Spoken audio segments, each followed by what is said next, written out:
இதை முதலே சொல்லி தொலைச்சிட கூடாது. எனக்கு கண்டிப்பாக வேலை இருக்குன்னா அவங்க எது எப்ப எந்த இடத்துல வரைக்கும் யாருக்குமே தெரியாது. நல்லா மாட்டி விடாதீங்க சார். உள்ள போங்க சார். அதாவது அந்தந்த இடத்துல வச்சு வாங்க. நான் முன்னாடி போறேன்.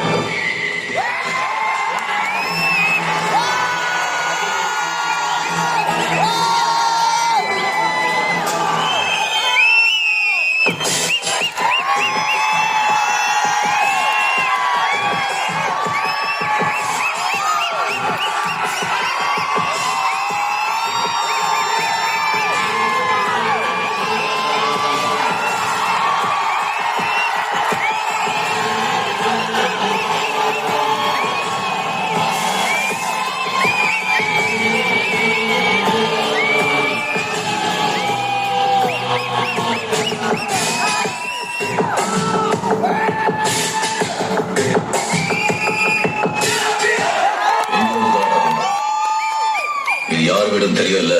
தெரியுங்க. உங்களுக்கும் அவங்களுக்கும் விரோதம். நீங்க தலையிட மாட்டீங்கன்னு சொன்னாங்க.